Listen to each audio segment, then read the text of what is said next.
Hello ನಮಸ್ಕಾರ ಸ್ನೇಹಿತರೆ, ನಾನು ನಿಮ್ಮ ಮೀನಾ ಚಾನಲ್. ಹೇಗಿದ್ದೀರಾ? ಎಲ್ಲರೂ ಚೆನ್ನಾಗಿದ್ದೀರಾ? ನಾವು ಚೆನ್ನಾಗಿದ್ದೀವಿ. ಇವತ್ತೊಂದು ನೀರಿನ ಜಲದೀಪ ಮಾಡೋಣ ಅಂತ ರೆಡಿ ಮಾಡ್ಕೊಂಡಿದ್ದೀನಿ. ಅದನ್ನು ನಿಮಗೂ ಶೇರ್ ಮಾಡೋಣ ಅಂತ ಅದಕ್ಕೆಲ್ಲ ರೆಡಿ ಮಾಡಿ ಇಟ್ಕೊಂಡಿದ್ದೀನಿ. ಒಂದು ಗ್ಲಾಸ್ ಬೌಲ್ ಬೇಕು, ಪ್ಲೈನ್ ಗ್ಲಾಸ್ ಬೌಲು. ಅದಕ್ಕೆ ಸ್ಟೀಲು, ಪ್ಲಾಸ್ಟಿಕ್ಕು, ಹಿತ್ತಾಳೆ, ತಾಮ್ರ ಅವೆಲ್ಲ ಆಗಲ್ಲ.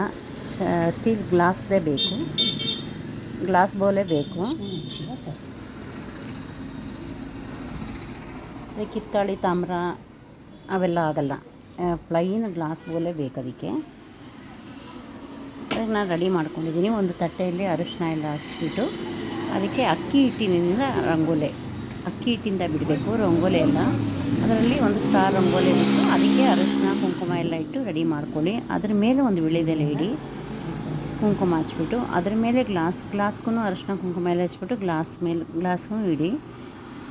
ಅದಕ್ಕೆ ತುಂಬಿದ ಬಿಂದಿಗೆಯಿಂದ ನೀರು ಹಾಕಿ. ನೀರು ನೀವು ಬಳಸಿರೋ ನೀರು ತೊಗೊಬಾರ್ದು, ತುಂಬಿದ ಬಿಂದಿಗೆಯಿಂದನೇ ತೊಗೊಬೇಕು. ಅದಕ್ಕೆ ಅರಿಶಿನ, ಕುಂಕುಮ, ಅಕ್ಷತೆ, ಒಂಚೂರು ದಾಲ್ಚಿನ್ನಿ, ಒಂದು ಪಿಂಚು, ಒಂದು ಏಲಕ್ಕಿ, ಒಂಚೂರು ಪಚ್ಚಕರ್ಪೂರ, ಇದಿಷ್ಟು ಹಾಕ್ಬಿಟ್ಟು ಅದ್ರ ಮೇಲೆ ಒಂದು ವೀಳ್ಯದೆಲೆ ರೆಡಿ ಮಾಡ್ಕೊಬೇಕು. ನೀರಿಗೆ ನೆನಪಿನ ಶಕ್ತಿ ತುಂಬ ಇರುತ್ತಂತೆ ಸ್ನೇಹಿತರೆ. ನೆನಪಿನ ಶಕ್ತಿ ತುಂಬ ಇದೆಯಂತೆ. ಯಾವುದೇ ಪರಿಹಾರ ಆದ್ರೂ ಮಾಡಿದ ತಕ್ಷಣ ಸಿಗೋದಿಲ್ಲ. ಈಗ ನಮಗೆ ಹುಷಾರಿಲ್ಲ ಅಂತ ಔಷಧಿ ತೊಗೊತೀವಿ. ಔಷಧಿ ತೊಗೊಂಡು ಅದಕ್ಕೂ ಒಂದು ದಿವಸ ಟೈಮ್ ಬೇಕಲ್ಲ. ಔಷಧಿ ತೊಗೊಂಡ ತಕ್ಷಣ ಪರಿಹಾರ ಆಗಲ್ಲ. ನೋಡಿ, ನಾನು ಕೊಬ್ಬರಿ ಎಣ್ಣೆ ಹಾಕ್ತಾಯಿದ್ದೀನಿ. ತುಪ್ಪ ಹಾಕೋರು ತುಪ್ಪನೂ ಹಾಕ್ಕೊಬೋದು. ತುಪ್ಪ ಹಾಕ್ಬಿಟ್ಟು ಹಚ್ಬೋದು. ನಾನು ಕೊಬ್ಬರಿ ಎಣ್ಣೆ ಹಾಕ್ತಾಯಿದ್ದೀನಿ. ಅದಕ್ಕೆ ಒಂದು ವೀಳ್ಯದೆಲೆ ಎಲ್ಲ ರೆಡಿ ಮಾಡ್ಕೊಳ್ಳಿ. ಅದಕ್ಕೂ ಅರಿಶಿನ, ಕುಂಕುಮ ಎಲ್ಲ ಹಚ್ಚಿ. ಈಗ ನಾವು ಎಕ್ಸಾಮ್ ಬರಿತೀವಿ. ಎಕ್ಸಾಮ್ ಬರೆದ್ರೆ ರಿಸಲ್ಟ್ ಬರೋದಕ್ಕೂ ಅದಕ್ಕೂ ಟೈಮ್ ತೊಗೊಳುತ್ತೆ. ಅದಕ್ಕೂ ಟೈಮ್ ಬೇಕಲ್ವಾ? ಹಾಗೆ ಎಲ್ಲದಕ್ಕೂ ಸಮಯ ಕೊಡಬೇಕು ನಾವು. ಈಗ ಆಗಿದ ತಕ್ಷಣ, ನಾವು ಮಾಡಿದ ತಕ್ಷಣ ಎಲ್ಲದಕ್ಕೂ ಪರಿಹಾರ ಸಿಗೋದಿಲ್ಲ. ಮತ್ತು ದೀಪನ ಯಾವಾಗೂ ದೀಪದಿಂದ ಹಚ್ಚಿ, ಒಂದು ಅಂಟೆ ರೆಡಿ ಮಾಡಿಕೊಂಡು ಅದರಿಂದ ಹಚ್ಚಿ. ಮನೆಯಲ್ಲೂ ಅಷ್ಟೇ, ದೇವ್ರ ಹತ್ರ ದೀಪ ಹಚ್ಬೇಕಾದ್ರೆ ಕಡ್ಡಿಯಲ್ಲಿ ಹಚ್ಬಿಡಿ. ಅದಕ್ಕೆ ಅಂತ ಒಂದು ಅಂಟೆ ಇಟ್ಕೊಂಬಿಡಿ, ಮಣ್ಣಿನ ಅಂಟೆ. ಅದರಲ್ಲಿ ಒಂದು ಬತ್ತಿ ಆಗಿಬಿಟ್ಬಿಡಿ. ನೀವು ದೀಪ ಹಚ್ಬೇಕಾದ್ರೆ ಅದನ್ನು ಹಚ್ಕೊಂಡು ಅದರಿಂದ ಹಚ್ಚಿ. ಯಾವುದೇ ಸಮಸ್ಯೆ ಪರಿಹಾರ ಆಗಬೇಕಾದ್ರೂ ಸ್ವಲ್ಪ ಸಮಯ ಕೊಡಬೇಕು ನಾವು. ಈಗ ನಾವು ಮಾಡಿದ ತಕ್ಷಣ ನಮಗೆ ಇದರಿಂದ ರಿಸಲ್ಟ್ ಸಿಗುತ್ತೆ ಅಂತ ಅಲ್ಲ, ಅದಕ್ಕೆ ಸಮಯ ಬೇಕು. ಇದು ಮಂಗಳವಾರ, ಶುಕ್ರವಾರ ಮಾತ್ರ ಮಾಡಬೇಕು. ಬೆಳಗ್ಗೆ ಬ್ರಾಹ್ಮಿ ಮುಹೂರ್ತದಲ್ಲಿ ಮಾಡಿದ್ರೆ ತುಂಬ ಒಳ್ಳೆಯದು. ಆಗಲಿಲ್ಲ ಅಂದರೆ 6 ಗಂಟೆಗೆ ಮಾಡಿ, ಇಲ್ಲಾಂದರೆ ಸಂಜೆ ಗೋಧೂಳಿ ಸಮಯದಲ್ಲಿ ಮಾಡಿ. ತುಂಬ ಒಳ್ಳೆಯದಾಗುತ್ತೆ. 3 ವಾರ, 5 ವಾರ, 9 ವಾರ, 21 ವಾರ, ಹೀಗೆ ನಿಮ್ಮ ಅನುಕೂಲ.